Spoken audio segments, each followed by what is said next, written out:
Assalamualaikum warahmatullahi wabarakatuh. Perkenalkan nama saya Rafael Zodiac Lapis dengan NPM 22311093. Di sini saya akan menjelaskan tentang percabangan PHP.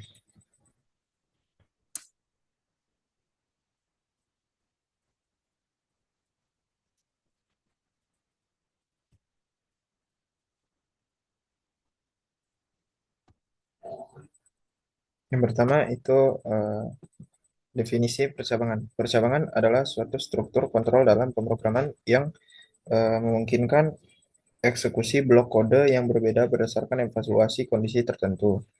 Dengan menggunakan percabangan, program dapat mengambil keputusan dan melakukan tindakan yang sesuai sehingga alur program bisa berubah sesuai dengan input atau kondisi yang ada. Lalu ada komponen utama percabangan. Yang pertama, kondisi. Ekspresi yang dievaluasi menjadi benar, yaitu true atau salah, yaitu false. Blok kode yang dijalankan jika kode terpenuhi. Kegunaannya yaitu percabangan digunakan untuk mengontrol alur eksekusi program, menangani situasi yang berbeda dengan logika yang sesuai, mengimplementasikan keputusan dalam aplikasi seperti validasi input atau pengolahan data. Jenis-jenis percabangan dalam PHP yang pertama itu percabangan if. Fungsinya mengeksekusi blok jika kondisi yang diberikan adalah benar, yaitu true. Percabangan if dan else fungsinya menyediakan dua jalur, satu untuk kondisi benar dan satu untuk kondisi salah.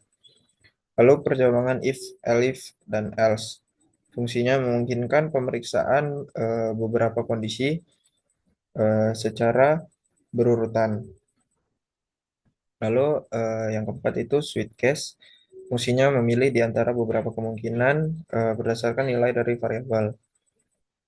Eh, Kapan saja menggunakan percabangan. Yang pertama, validasi input, yaitu untuk memastikan data yang dimasukkan oleh pengguna memenuhi kriteria tertentu. Lalu, pengaturan alur program, yaitu mengarahkan eksekusi kode ke bagian yang berbeda berdasarkan keputusan tertentu, seperti dalam aplikasi berbasis menu. Lalu ada logika bisnis, yaitu menyusun aturan yang kompleks untuk menentukan hasil dari satu proses, seperti dalam perhitungan diskon atau penentuan kategori produk. Fungsi percabangan yang pertama yaitu pengambilan keputusan, mengarahkan alur program untuk menjalankan kode tertentu berdasarkan kondisi. Lalu ada validasi input, yaitu memeriksa apakah data yang dimasukkan pengguna memenuhi kriteria tertentu, lalu mengatur alur program, mengontrol jalur eksekusi program berdasarkan status variabel, lalu menangani kesalahan, menangkap dan menangani situasi yang tidak terduga.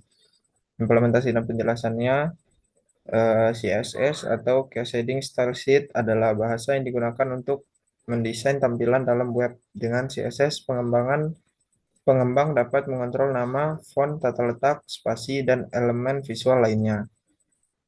Lalu ada penjelasan. CSS adalah bahasa yang digunakan untuk mendesain tampilan halaman web. Dengan CSS, pengembangan dapat mengontrol warna, font, tata letak, spasi, dan elemen visual lainnya.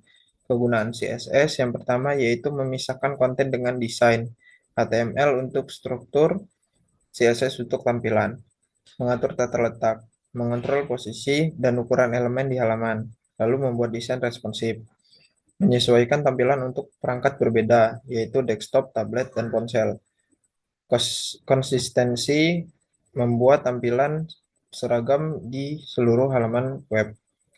CSS membuat web lebih menarik dan mudah. Implementasi dan penjelasannya yaitu berikut dari kode HTML dan PHP yang ada pada gambar.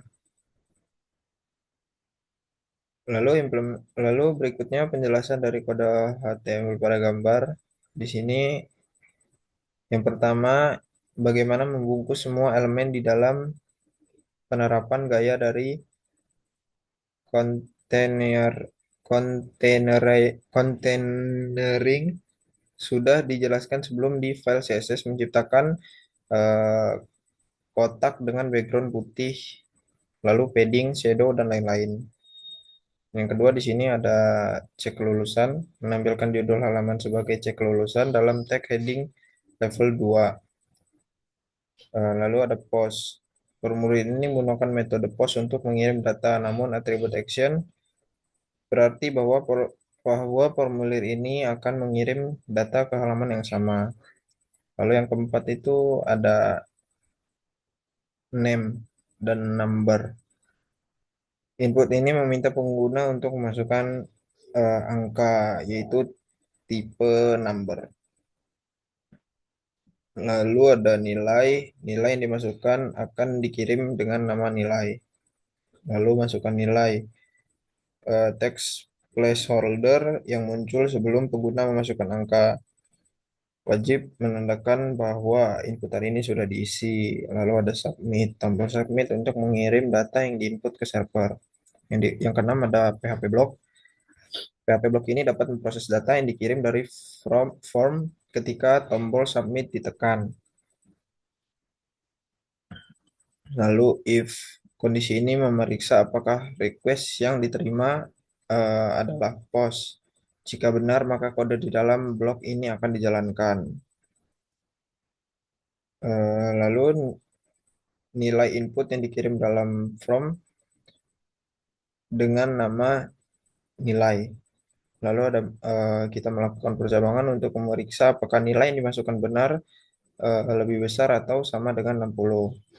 Jika nilai lebih besar 60, maka ditampilkan pesan selamat Anda lulus. Dan jika salah nilai kurang dari 60, maka ditampilkan pada pesan maaf Anda tidak lulus. Fungsi keseluruhan halaman ini memungkinkan pengguna untuk memasukkan nilai melalui formulir. Setelah tombol submit ditekan, sistem akan memeriksa apakah nilai yang dimasukkan memenuhi syarat kelulusan, yaitu nilai lebih besar dari 60. Jika iya, pengguna akan mendapat pesan selamat Anda lulus dengan warna hijau. Jika tidak, akan muncul pesan maaf Anda tidak lulus dengan warna merah. Di sini ada tampilan hasil implementasinya. Mungkin itu saja yang dapat saya sampaikan. Saya akhiri. Wassalamualaikum warahmatullahi wabarakatuh.